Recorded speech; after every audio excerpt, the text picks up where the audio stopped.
მოგესალმებით პატივცემულო მაყურებლებო, ეთერშია ტევ სიგნალის საცდელი მაუწყებლობა, გადაცემით საფეხბურთო სიგნალი. ჩვენ კი მორიგჯერზე გიერთდებით მსოფლიო 2026-ის მიმოხილვით და ლოგიკურია, რომ ჩვენ განვიხილავთ გუშინდელ მატჩს და ასევე დღეს გასამართ ფინალს. გუშინ კი ვიხილეთ ინტრიგისგან მეტწილად დაცლილი მატჩი. ფეხბურთის სამყაროში არსებობს ასეთი უცნაური ტრადიცია, შეხვედრა მესამე ადგილისათვის, სადაც ორივე გუნდი გაბრაზებულია, არავის არ სურს თამაში, მაგრამ მაინც უნდა დაამტკიცონ მათი პროფესიონალიზმი და სახლში ბრინჯაოთი დაბრუნდნენ. ზოგისთვის ეს სანუგეშო პრიზია, ზოგისთვის ღირსების საქმეა, სტატისტიკის გაუმჯობესების საშუალება. ასეა თუ ისე ეს მატჩი სავალდებულოა მსოფლიო ჩემპიონატზე. მაყურებლისთვის კი ხშირად ეს მესამე ადგილისთვის მატჩი გამოდის ხოლმე საინტერესო საყურებელი და საფეხბურთო ატრაქცია. სწორედ ასეთი ატრაქცია ვიხილეთ. გუშინ 10 გოლი გავიდა, მსუბუქი თრილერიც იყო და დამსახურებულად მოიგეს აქ ქედმაღალმა ბრიტანელებმა და შეგვიძლია ვთქვათ, რომ ქედზე ბრინჯაო დაიკიდეს. დღეს კი უკვე სხვა განწყობაა, დღეს უკომპრომისო მატჩი იქნება, დღეს აღარავინ დაითვლის, ვის უფრო კარგი ტურნირი ქონდა, ვინ უფრო მეტი გოლი გაიტანა. დღეს 90 წუთში, ან უფრო მეტში გადაწყდება ახალი მსოფლიო ჩემპიონის ბედი. ეს არის დღე, როდესაც ტაქტიკა და ნერვები ერთდროულად თამაშობენ, ვარსკვლავები ებრძვიან ისტორიას, ხოლო ერთი სასტვენი ერთ გუნდს გამარჯვებულად აქცევს. დღეს ამ და სხვა საფეხბურთო ასპექტებზე ვისაუბრებთ მე სანდრო თორდია, საფეხბურთო მიმოხილველი და ჩემი კოლეგა ამ გადაცემაში სპორტის ჟურნალისტი, ლექტორი FC26-ის უბადლო წამყვანი, ბარსელონასა და ბრაზილიის გულშემატკივარი ნიკა შოშიტაშვილი. გამარჯობა ნიკა. კარგი წარდგენა იყო, მადლობა. თუმცა ალბათ ჩემს წარდგენაზე უფრო კარგი წარდგენა აქვს დღევანდელ ფინალურ დაპირისპირებას. ბევრად თანაც. იმიტომ რომ ორი ესპანურენოვანი ქვეყანა, ორი ლამაზი, მაინც თქვა რომ ორი ლამაზი ფეხბურთის მიმდევარი საფეხბურთო ნაკრები შეიძლება ვინმე არგენტინაში არ დაგვეთანხმოს, მაგრამ ამას აქვს უამრავი კონტრარგუმენტი, თუნდაც უბრალოდ ამისთვის საჭიროა ჩავთოთ არგენტინის მატჩის ჰაილაითები და შევხედოთ არგენტინელების მიერ გატანილ გოლებს. სანამ ფინალზე გადავალთ, ხომ არ გვეთქვა ორი სიტყვით მაინც მატჩზე მესამე ადგილისთვის, იმიტომ რომ აუცილებლად ისეთი თამაში იყო ჩვენ რომ აი პირდაპირ ფინალით დავიწყოთ და იგნორი გავუკეთოთ, ცოტა უცნაურიც კი იქნება. 4-6 4-6 ინდივიდუალისტების შვენიერი ქმედებები, ბუკაიო საკას ჰეტრიკი, კილიან მბაპეს დუბლი, რომელთაც გახდა 1-0 ბომბარდირი მუნდიალების ისტორიაში 22 გოლი დაუგრო და უკვე კილიანს და მაინც უნდა ვთქვათ, რომ ძალიან რთული ამოცანის წინაშე დადგა ლიონელ მესი, რომელსაც ჭირდება მინიმუმ ერთი ბურთი და გაუთანაბრდეს კილიანს, თუმცა ვფიქრობ, რომ დღეს ლეო ამაზე დიდად არ იფიქრებს. იმიტომ რომ ცოტა სხვა საზრუნავები ექნება, ლიონელ მესის იგივე ინგლისთანაც არ გაუტანია გოლი, მაგრამ ალბათ იმ ერთ თუ ორ გოლზე უფრო მნიშვნელოვანი საქმეს გააკეთა. რა შეეხება ისე ჩვენს თამაშს დავუბრუნდეთ ინგლისის და საფრანგეთის. ნახეთ რეალურად საფეხბურთო კლასიკა. ისტორიაში საუკეთესო მატჩი მესამე ადგილისთვის ალბათ მაინც 10 გოლი გავიდა. გოლების თვალით გადავაოლე მესამე ადგილის მატჩები დიდად არ მომახსოვრდება, არ დამახსოვრებია თურმე. და შემდეგ უკვე Google-ზე დავგუგლე უკაცრავად, მაგრამ კი აშკარად მე რაც მინახავს და შემდეგ რო გავიხსენებდი ეპიზოდებს, აშკარად ყველაზე გასართობი ატრაქცია ეს იყო მესამე ადგილის ატრაქციებთან შედარებით. კი, რა არის, იცი, თან ბოლო პერიოდში ჩვენ მესამე ადგილისთვის მატჩებს როდესაც უყურებდით, რეალურად ხედავდით უკვე გადაკანცულ დაღლილ ნაკრებებს, მაგალითად იგივე ხორვატიისა და მაროკოს ნაკრებების წინა მუნდიალზე, რომელმაც მთელი ენერგია ნახევარფინალში მისვლამდე დადეს და მანამდე ასევე ჰქონდა იგივე ინგლისისა და ბელგიის მატჩი, რომლებიც არ იყო არც ანახაობრივი, არა უბრალოდ მატჩი იყო. სიმართლე გითხრა, ეხლა ანგარიშიც არ მახსოვს, უბრალოდ მახსოვს რომ ბელგიამ გაიმარჯვა. ბელგია ხო არც ვერ მახსოვს. არაფერი განსაკუთრებით, მე მგონი 1-0 გაიმარჯვა ბელგიამ, არ მახსოვს. დღეს გადავხედე და 1-0-ია მგონი, მაგრამ იმდენად ეს თამაში გამახსენდა და იმდენად მახსოვდა რომ ძალიან ცუდი თამაში იყო, რომ მალე გადავფუძნე. ეს იყო რეალურად ჩემი აზრით ეს იყო სახელმძღვანელო იმ გუნდებისთვის, რომლებიც აწი და აწი გავლენ ნახევარფინალში დამარცხდებიან ნახევარფინალურ ეტაპზე თუ როგორ უნდა ითამაშონ მატჩი მესამე ადგილისთვის ზედმეტი წნეხის გარეშე ზედმეტი ნერვიულობის გარეშე გახსნილი თავისუფალი ფეხბურთი აი მე შევადარებდი მაგალითად ამას NBA All Stars სადაც დაცვა არის მოშლილი არავის დათამაშობს და უბრალოდ არიან მიმართული შეტევაზე, არიან მიმართული იმაზე, რომ დაწერონ საფეხბურთო ისტორია, გოლიადორული რეკორდები დაამხონ, როგორც მაგალითად კილიან მბაპემ დაამხო მესის რეკორდი მესამე ადგილისთვის მატჩში და ჩვენ ვიწინასწარმეტყველეთ კიდეც ეს არა მარტო 2 გოლი ვთქვით ხო? ხო, არა მარტო ჩვენ, არამედ ალბათ თლიანმა საფეხბურთო საღმა აზრმა, მაგრამ ეს მესამე ადგილისთვის მატჩი არის ფაქტია, ამას ვერ ამოვიღებთ, მით უმეტეს იმ პერიოდში, როდესაც FIFA უფრო და უფრო ცდილობს რომ მატჩების რაოდენობა მუნდიალზე გაზარდოს, ალბათ ევროზე როგორც არის რომ ორივე გასული ნახევარფინალში გასული გუნდი ბრინჯაოს მედალს იღებს, იმ მოცემულობას ჩვენ სოფლიოზე ვერასდროს მივიღებთ. ძალიან კარგი არის ერთით მეტი თამაშია საყურებელი მსოფლიო ჩემპიონატზე დასაწერის სტატისტიკის და ისტორიის დაწერის შესაძლებლობა არის და იყოს ნახეთ 4-6 ნახეთ 10 გოლიანი თრილერს ვერ დავარქმევთ მაგრამ სუბუქი ხის თქვი ხო რა ნუ ეხა მოდი გავერთოთ იყო რეალურად გუშინდელი თამაში საკას ჰეტრიკი ვნახეთ და ესეც მნიშვნელოვანი არის ასევე ვნახეთ ბარკულას გოლის ვნახეთ კონსას გოლი ვნახეთ დეკლანაისის შვენიერი თამაში ვნახეთ და ბოლოს ვნახეთ ჯუდ ბელინგემის ბრწყინვალე გოლი ამ სოფლიო ჩემპიონატის ერთ-ერთი საუკეთესო გოლია ჩემი აზრით რაც ის ბურთი რაც ბელინგემმა გაიტანა თან მით უმეტეს იმ ორხრივი შეტევების მერე წამოსული ის იყო ამ ორხრივ ფრანგებისა და ინგლისელების ორხრივი შეტევების დაგვირგვინება იყო და ესთეტიური სილამაზე იყო ბელინგემის გოლი ამიტომაც ჩვენი ერთ თამაში ყველა რომ მოატყვა იმ მომენტზე იძახი ხო ბელინგემმა აქ პარალელი გავავლე მე უცებ დაძაბულობა რა თქმა უნდა სხვა იყო გიორგი მამარდაშვილის გოლში გოლში ხვიჩა კვარაცხელიას მიერ როდესაც ყველა მოატყვა სხვათა შორის მე ვისაც ერთ უყურებდი ერთი სამ ადამიანმა ახსენა ის გოლი გოლია ფლეშბეკები მე გადავალე ბოლოს ინგლისმა როდის გაიტანა 6 გოლი უცილოდი ამის გახსენება რო ვერ გავიხსენე ისევ ამოვკეცე ლეპტოპი და სხვათა შორის ბოლოს როდესაც 6 ან მეტი გოლი გაიტანა ინგლისმა ეს იყო ინგლისი მაკედონია სადაც 7-0 მოიგეს 2023 წელია არ არის ეს დიდი სხვათა შორის აქაც 3 გოლი აქვს ბუკაიოსაკაც გატანა ერთი რაც დამაკდა გუშინელ მატჩში ეს იყო ჰარი კეინი გამოეყვანა ბარემ რა ყოფილი ხო 45 წუთი მაინც ეთამაშებია. ჰარი კეინის ეს დატოვება ვერ მივხვდი რა დიდი იყო განპირობებული. ალბათ ჩემი აზრით თავად კეინის სურვილით იყო ეს განპირობებული. არ ვითამაშებო თქვა? არა, არ ვითამაშებო შეიძლება უკვე ფიზიკურად არ იყო მზად იმ კონდიციაში, რომ ეს ერთი ზედმეტი თამაში ეთამაშა და კეინი მაინც ვეტერანია უკვე ნელ-ნელა შედის სავეტერანო ასაკში 30-ს გადაცილებული არის და ალბათ წვიანი კაცი არის და ცოტა თავის ჯანმრთელობასაც შეიძლება უფრთხილდებოდეს. და ჩვენ იგიც ვთქვით თუ გახსოვს ამას ვამბობდის რუბრიკიდან გვაქვს კლაუზ ეს რომ კილიან მბაპე აუცილებლად ითამაშებს ჰარი კეინმა შეიძლება დაისვენოს ხომ ვამბობდით ხო ესეთი რუბრიკა შეგვიძლია შევეძლებთ ხო ვამბობდით ჩვენიერი მატჩი იყო და კარგი გასახურებელი შეხვედრა იყო ფინალის წინ და რა ვთქვათ ფინალზე რას ველოდებით თქვათ პირველ რიგში ის რომ მსოფლიო ჩემპიონატების ისტორიაში მხოლოდ 6-მა მოქმედმა ჩემპიონმა შეძლო შემდეგ უნდა ტურნირზევე ფინალში გასვლა ეს იყო იტალია 34-38 წლებში მოიგო კიდეც ბრაზილია 58-62 წლებში მოიგო კიდეც 86-90 არგენტინა ვერ მოიგო ბრაზილია 94-98 ვერ მოიგო 2018-22 საფრანგეთი ვერ მოიგო და ნახოთ არგენტინა ანუ ზუსტი თანაფარდობაა ხო ეხლა ნახე 2-3-ზე არის არგენტინა ბრაზილია საფრანგეთმა ვერ მოიგეს ნახოთ დღეს რა იქნება დღეს ანუ 3-3-ზე რო გახდეს არგენტინამ უნდა მოიგოს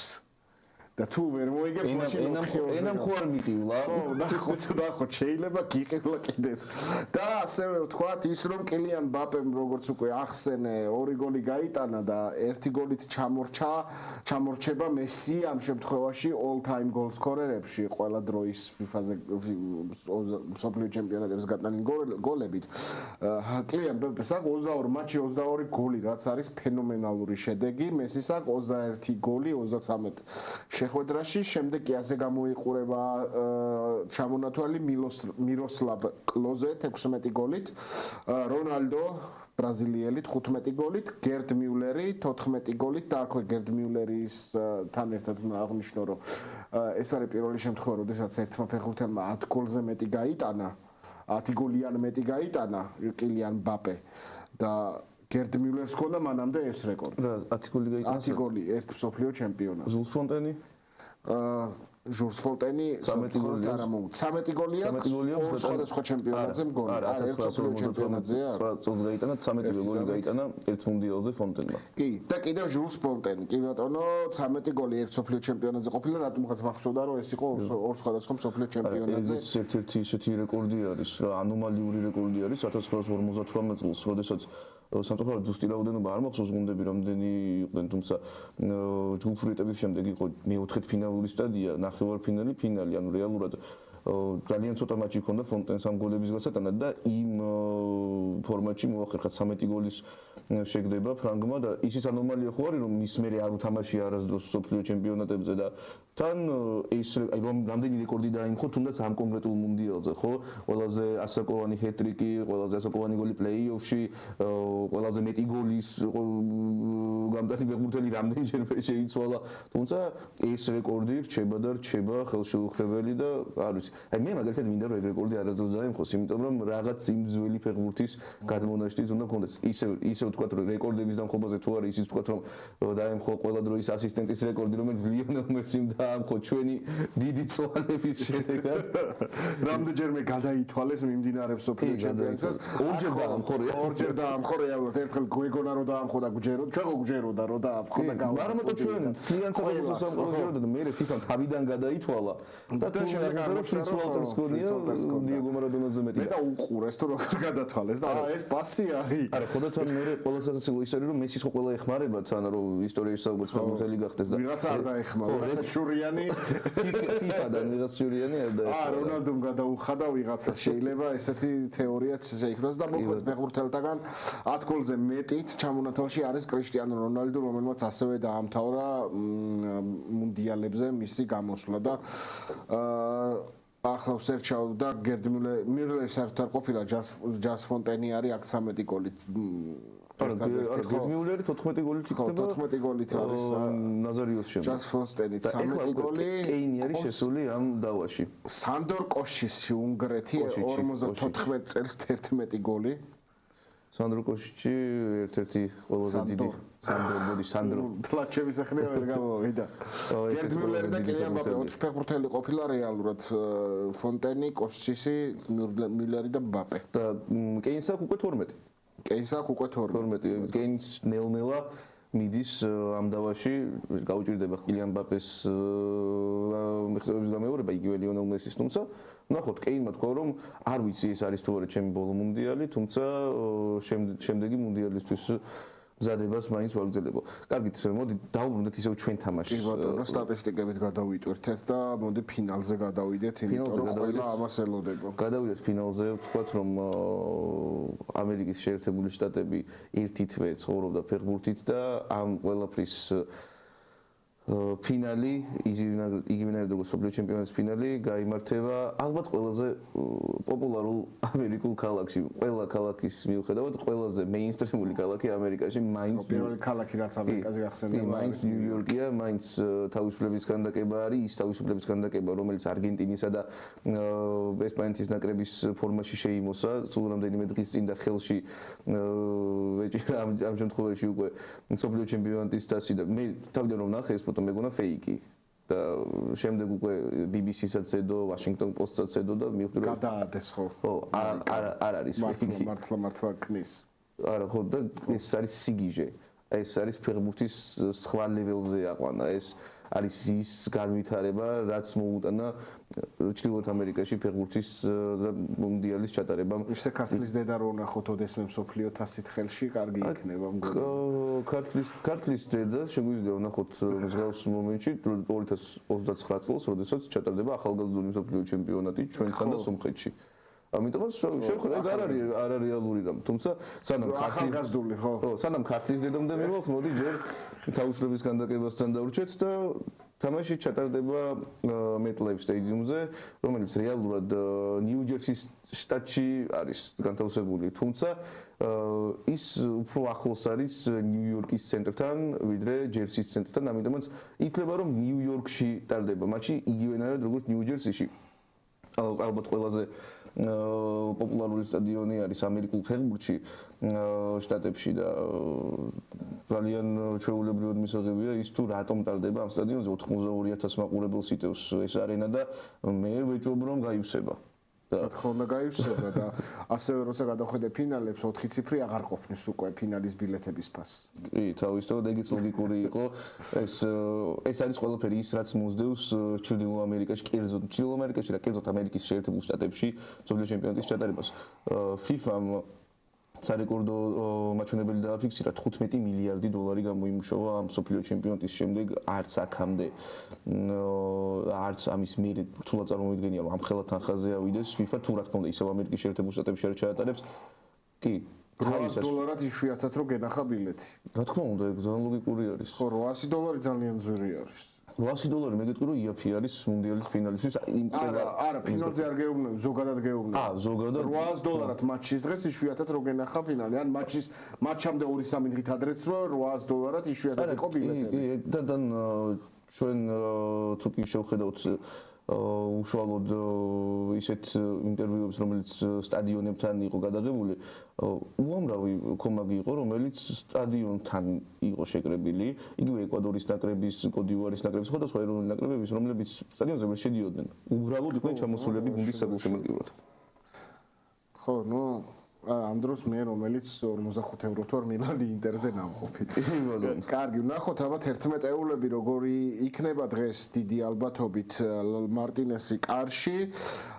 ტალიაფიკო მოლინა რომერო მარტინესი იქნება დაცვის ოთხეული არგენტინის ნაკრებისა, მაკალისტერი ფერნანდესი პარედესი დეპოლი და წინ ამჯერად არა ლაუტარო მარტინესი, არამედ ალვარესი. მაგრამ მესი რა თქმა უნდა არის დაბეტონებული სასტარტო.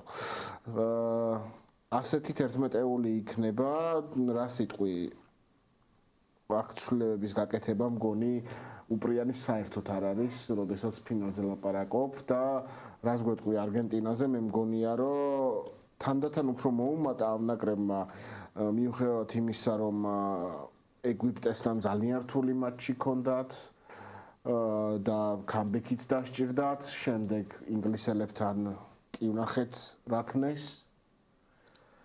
აი არგენტინის თამაში არის რომ step by step ნაბიჯ-ნაბიჯ მივიდნენ ფინალამდე. ხოლო საფრანგეთის იმედგაცრუება არის რომ თავიდანვე კარგად დაიწყეს და სადღაც გონია ენერგია შეიძლება აღარ ეყოთ, აღარ ეყო მწვრთნელს ალბათ ტაქტიკური გადანაცვლებებისთვის ენერგია, არ ვიცი ყოველ შემთხვევაში ფინალში ჩვენ მივიღეთ არგენტინა და არა სხვა. ისი რა არის არგენტინის ეროვნული ნაკრები არის ალბათ მსოფლიო ჩემპიონატების ისტორიაში ერთ-ერთი ეს კონკრეტული ნაკრები ერთ-ერთი ყველაზე არაპროგნოზირებადი გუნდი, იმიტომ რომ როდესაც ის გამოდის მოედანზე წარმოდგენა არ აქვს რა მოხდება. ესპანეთის ნაკრები უდავო ფავორიტია ამ შეხვედრაში, იმიტომ რომ ისინი მაინც უნდა ვთქვათ, რომ ძალიან მშვიდად მოვიდნენ ფინალამდე. მიუხედავად იმისა, რომ მიკელ მერინოს ორი გოლი დასჭირდათ მათ მერვედფინალში და მეოთხედფინალში შემდეგი ეტაპის საგზურების მოსაპოვებლად, მიუხედავად ამისა, ძალიან წყნარად და მშვიდად ნერვიულობის გარეშე მოვიდნენ მსოფლიო ჩემპიონატის ფინალამდე. იყო იქ დრამა ურუგვაის ნაკრებთან, ის უბრალოდ მძიმე თამაში იყო და არა სანერვიულო.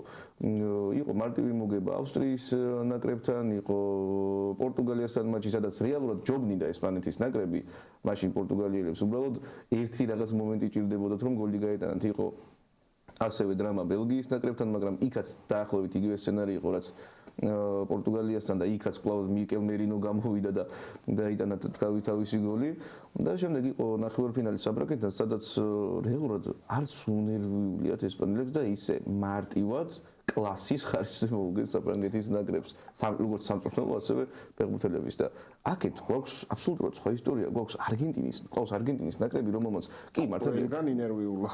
კი მართალია ჯგუფური ეტაპი ზემეთ პრობლემების გარეშე დახურა, თუმცა შემდეგ იყო კაბო-ვერდეს ნაკრები, რომლებიც თავის სიტყვის თვალსაჩინო ცდილობდნენ რომ მსოფლიო ჩემპიონების სახლში გაეშვათ და მათთვის სამწუხაროდ ეს არ გამოუვიდა, თუმცა არგენტინელებს ამისთვის დამატებითი დრო დასჭირდათ. მე ისიც მინდა ვთქვა კლავაც რომ არგენტინის ნაკრები ძირითადი შემადგენლობით ეთამაშა ერთ-ერთს კაბო-ვერდეს და საქართველოს ნაკრებს ამისთვის მეორე შემადგენლობაც იყო.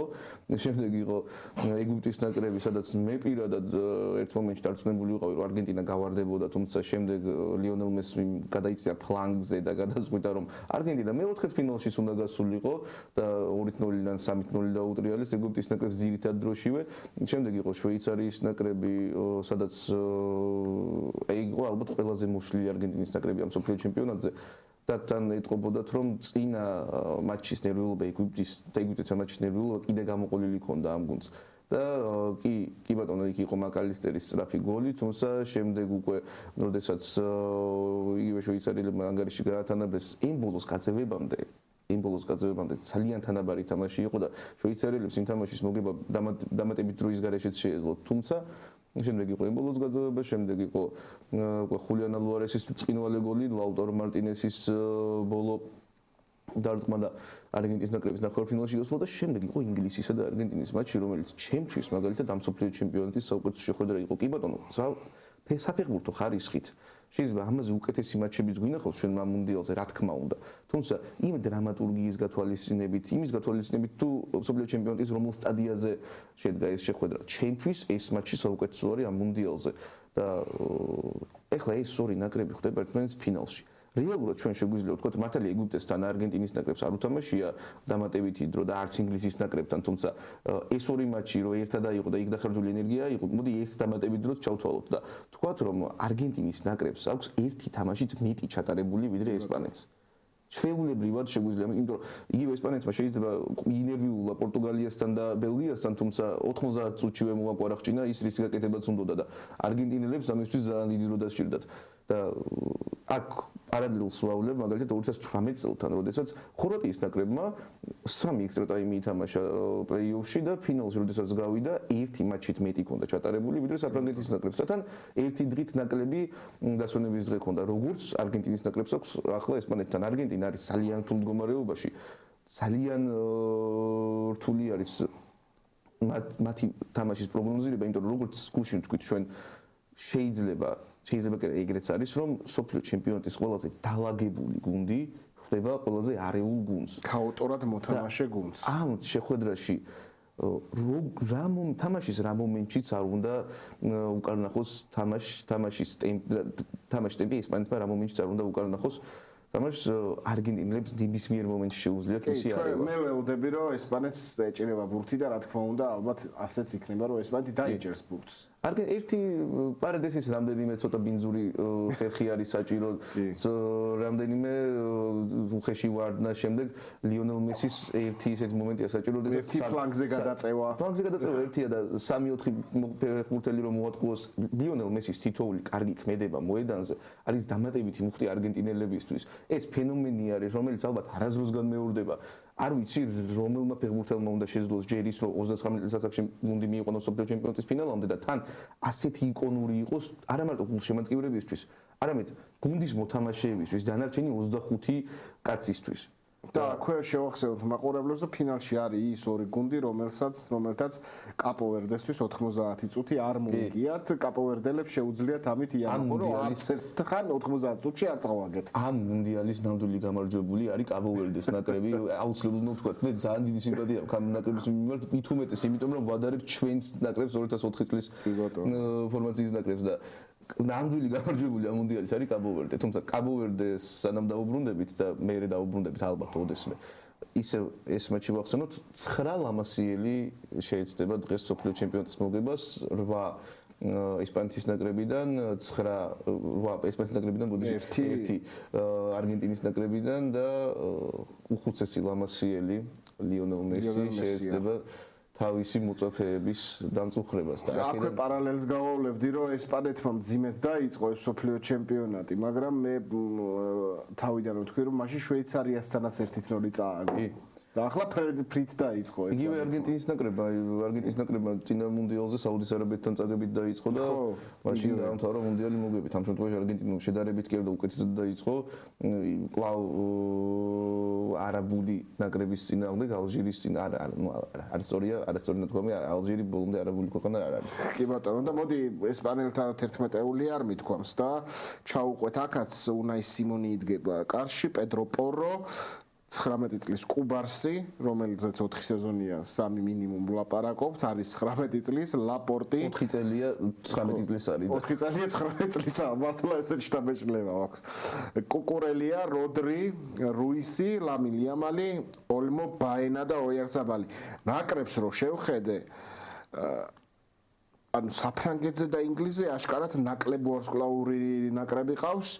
არგენტინას იგივე ამ მსოფლიო ჩემპიონატზე მათი მთავარი ფორვარდი მიკელ ოიარცაბალი შეიძლება ბევრმა ვერ გაიხსენოს სათამაშობს. ის არის რეალ სოსიედადის ფეხბურთელი და არა მანჩესტერ სიტის, ან პესეჟესი, ან რეალის, ეს მაინც მთავარი თავდამსხმელი ამ მსოფლიოზე თამაშობს რეალ სოსიედადში. მიკელ ოიარცაბალს ვერ გადახსენებ მანჩესტერ სიტიში გადასვლას უწინასწარმეტყველებდნენ 2020 წელს 20 წელს, თუმცა მაშინ იყო ფლანგის მოთამაშე. დღეს არის ცენტრ ფორვარდი ცხრიანი. უნაი სიმონი ატლეტიკ ბილბაოში თამაშობს. ბაენა კი თამაშობს ატლეტიკო მადრიდში, მაგრამ იქ მთავარი ფიგურა ალექს ბაენა ნამდვილად არ არის. ატლეტიკო მადრიდში მთავარი ფიგურა ჩოლო სიმეონე იყო, არის და იქნება, ხო, ნუ აი რამდენი ხანი, კაი, ეგ სხვა თემა არის. მაგრამ გუნდები რო შევადაროთ, მეკარეები თამაშობენ ერთის მხრივ სიმონი ბილბაოში, მეორე ასტონ ვილაში, მარტინესი. აქეთ პედრო პორო ტოტენჰემში, მოლინა ატლეტიკოში. კუბარსი ბარსელონაში, რომერო ტოტენჰემში, ლაპორტი ატლეტიკ ბილბაოში, მარტინესი მანჩესტერში, კუკურელია რეალში, ტალიაფიკო ლიონში, როდრი სიტიში, პარედესი ბოკა ხუნიორსში, რუისი პესეჟეში, დეპოლი მაიამიში, ლამინ იამალი ბარსელონაში, მაკალისტერი ლივერპულში, ოლმო ბარსელონაში, ფერნანდესი ჩელსიში, ბაენა ატლეტიკო მადრიდში, მესი ინტერ მაიამიში, ხოლო ოიარცაბალი როგორც ვახსენე სოსიედადში, ალვარესი ატლეტიკოში. აქ რო გადავხედოთ, ასე თუ ისე თანაფარდობა გვაქვს კლუბების მხრივ. კი ბატონო, თავისთავად. ამის თქმა შეგვიძლია არის კიდეც ეგრე არის უმაღლესი კლასის ფეხბურთელებით დაკომპლექტებული ორივე ნაკრები და ისიც მოდი ვთქვათ შენთვის შეიძლება ეს ძალიან სასიამოვნო არ იყოს, თუმცა ინტერის სტრიკი გრძელდება ამასობაში 1992 წლიდან მოყოლებული უკვე მერამდენე მსოფლიო ჩემპიონატის ფინალია ერთი ინტერის და მაინც თამაშობს მუნდიალის ფინალში. ამ შემთხვევაში ეს იქნება ლაუტარო მარტინესი თუ ნახავთ მას მოედანზე, რა თქმა უნდა და ალბათ ვნახავთ. ხო რა უნდა ალბათ ვნახავთ ლაუტაროს. აქამდე სტრიკი ასევე მიუნხენის ბაიერნს ჰქონდა, თუმცა წინა მუნდიალზე ჩაქვრა შეგვიძლია ვთქვათ და ეხლა უკვე ინტერი არის ეს ერთპიროვნული გუნდი, რომელსაც არ ყოფ რო ინტერს უკეთესი სატრანსფერო პოლიტიკა ერთი მოთამაშე მაინც ყავს ინტერს ყოველთვის სოფლიო ჩემპიონატის ფინალში. და ესენი შევადარეთ ფეხბურთელები ერთმანეთს და ეხლა ვილაპარაკოთ მოდი დელაფუენტესზე და სკალონიზე. დელაფუენტე მასწავლებლების წინააღმდეგ, მაგრამ დელაფუენტე არის მწვრთნელი, რომელსაც ესპანეთი ყავს გაწვრთნილი ასაკობრივ ნაკრებებში. წაყვანილი ყავს ოლიმპიადაზე, ტოკიოს ოლიმპიადაზე ნაკრები და ყველაზე კარგად ეს ესპანეთის ნაკრები თავიდან ბოლომდე იცის ლუის დელაფუენტეს. მე არ მეგულება ადამიანი, რომელმაც ესპანეთი იცოდეს, ესპანეთის ეს ნაკრები და ეს ფორმაცია და ეს თაობა იცოდეს უკეთესად ვიდრე დელაფუენტეა და მის ასაკობრივ ნაკრებებში დღევანდელი 11-ეულიდან 5 უთამაში, ანუ ნახევარი ნაკრები არის მის ხელში გაზრდილი. 5 მეც არა დავიჯერო? რო გადავხედე 5 ვნახე ისეთი, რომელსაც სხვადასხვა დროს 11-ეულიდან 5. 11-ეულიდან 5. სასტარტო შემადგენლობიდან, თორე იქ არა 11-ეულში დარწმუნებული კიდევ უფრო მეტი იქნება. რაც შეეხება სკალონის, აი როგორც თქვი, ქაოტური ფეხბურთის გადაგებელი ნაკრები ყავს. სკალონის და ამ კიდევ ერთხელ აღნიშნავ, ამღვრეულ წყალში ყველაზე მეტად თევზის დაჭერა არგენტინის ამ ნაკრებს შეუძლია. ყავს ესეთი ფეხბურთელები, როგორიც არიან ხულიან არონარესი და არა 11-ეულიდან არამედ შეცვლებიდან შეუძლია ლაუტარო მარტინეს შემოვიდეს, მაკალისტერი, დეპოლი, პარედესის იქ უხეში მოქმედებები და კარში დიბუ მარტინესი, რომელიც გვახსოვს ყველას იმ ეპიკური კადრიდან, მაგრამ ეს არ ყოფილა მისი საუკეთესო თვისება, მისი საუკეთესო თვისებები უშუალოდ არგენტინის ნაკრებში გამოჩნდა, რაც იყო წინა მსოფლიო ჩემპიონატზე, ცუდად ახსოვთ ფრანგებს.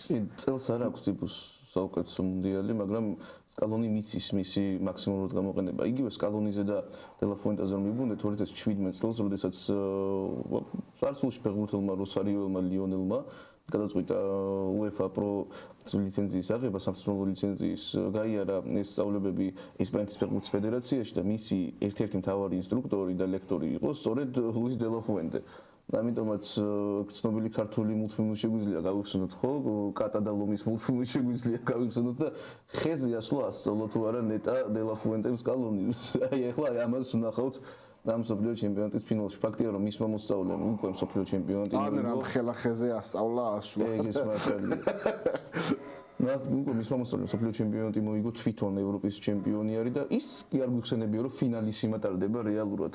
იმიტომ რომ ის გადადებული მატჩი, რომელსაც ამდენი ხანი ველოდებოდით, დე ლა ფუენტე სკალონის წინააღმდეგ, ევროპა, სამხრეთ ამერიკის წინააღმდეგ, ლიონელ მესი, გადაიდო თუ ჩაიშალა საერთოდ ჩატარდება. იცი რა, ჯერ კიდე თარიღი ცნობილი არის. გადადებული არის ოფიციალურად ეგრევე. ცნობილი არ არის თარიღი. იმიტომ რომ თავიდან ჩატარებული იყო დოხაში, შემდეგ სამწუხაროდ სამხედრო მოქმედებების და გამო იქიდან იქვე აღარ ჩატარდებოდა ფიზიკურად, გადაიტანეს მადრიდში თამაშს ესპანეთმა თქვა უარი და ესპანეთმა მე შეთავაზა ესპანეთმა გერბოდი არგენტინამ თქვა უარი, არგენტინამ შეთავაზა ბუენოს-აირესი ესპანეთმა თქვა უარი და ეს ერთგვარი დაძაბულობა უკვე არის ამ ქვეყანას შორის. არ ქვებას პინძლებზე უნდა გავაკეთო კომენტარი. დონალდ ტრამპმა FIFA-ს პრეზიდენტს დაურეკა და შესთავაზა რომ შემდეგი ჩემპიონატის ამერიკაში ჩაატარეთ კანადისა და მექსიკის გარეშეო, კანადისა და მექსიკის ჩართვაო ჩემგან ქველმოქმედებას გავდა და ეხა მარტო მინდაო ჩავატარო. რომელ წელს აირჩიეს?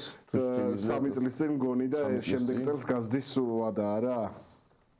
იმედია შემდეგ სოფლიო ჩემპიონატზე დონალდ ტრამპი პრეზიდენტი აღარ იქნება. არა, პრეზიდენტი ვერანაირად ვეღარ იქნება, რადგან ამერიკის კონსტიტუციაში შეზღუდვა არის თუ ხო, ნუ ეს რუსეთი არ არის რომ გაუნულონ. კი ბატონო, ხო, კი ეგრე არის. ნამდვილად ვეღარ იქნება. შარშან აირჩიეს, ხო. კი ბატონო, კარგი. უბრალოდ იმდენი ხანი გრძელდება ხოლმე ეს ისა რომ იმედია შემდეგ 2 წელი ჩემპიონატზე დონალდ ტრამპი აღარ იქნება ამერიკის პრეზიდენტი და გვაცდის ფეხბურთის გულშემატკივრებს ფეხბურთით თქმობას. ჩვენ კი საფეხბურთით თქმობას შეგვეძლება დღეს 11 საათზე 19 ივნის თბილისის დროით 11 საათზე შეგვეძლება ჩავრთოთ ფეხბურთი ვისიამოვნოთ არგენტინისა და ესპანეთის ნაკრებების შეხვედრით და შევხედოთ თუ როგორ იწერება სოფლიო საფეხბურთო ისტორია, შევხედოთ ლამინ იამალისა და მესის დაპირისპირებას, შევხედოთ რეალურად მაინც ვთქვათ რომ ეს სათქმელია რომ ლიონელ მესის ბოლო big games, ლიონელ მესის ბოლო დიდ თამაშს ვუყურებთ ახლა მეგობრებო და ეს თავისებური ემოცია არის ის ადამიანები მით უმეტეს ახლა ბარსელონას გულშემატკივრები უფრო კარგად მიხვდებიან და არგენტინის ნაკრების გულშემატკივრები თუ ახლა რამხელა ემოციებთან არის ეს კავშირი ინტერ მაიამიში შეიძლება მან კიდევ ითამაშოს თუმცა ეს არის მესის ვნახავთ მე დარწმუნებული ვარ ეს არის ლიონელ მესის ბოლო დიდი შეხვედრა. ჩემი აზრით ეს შეხვედრა 20 წლის წინ იმართებოდეს და ახლა ან თუნდაც 10 წლის წინ და ლიონელ მესის არაკავშირებს ინტერ მაიამისთან ფენომენალური კონტრაქტი, რომლის მიხედვითაც თითოეული მისი მოედანზე გატარებული წუთი რამდენიმე მილიონ დოლარის შემოსავალს უდრის და მით უმეტეს გზის სოფლიო ჩემპიონი მესი ან თუნდაც ვერცხლის მფლობელი მესი უკვე უფრო დიდი აქტივი არის. და ვფიქრობ რომ ამხელა აქტივი რომ არ იყოს ახლა ლიონელ მესი და მისი საფეხბურთო კარიერა ის ბარსელონაში დაასრულებდა კარიერას, გინდა თქვა? არა, ბარსელონაში არა, დღეს დაასრულებდა კარიერას.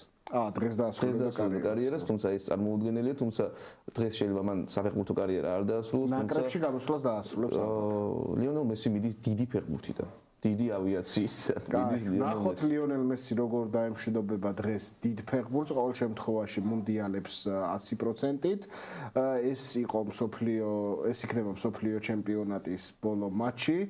სამაგიეროდ არ იქნება ჩვენი გადაცემა ბოლო, ჩვენ დიდი ალბათობით გავაგზავნებთ მაუწყებლობას, ფეხბურთი არასდროს არ მთავრდება და ფეხბურთზე ლაპარაკი საკმარისი არასდროს არის ტრადიციულად, ჩვენ ამით გემშვიდობებით ფინალის მოლოდინში მუნდიალ მშვიდობისა. ნახვამდის.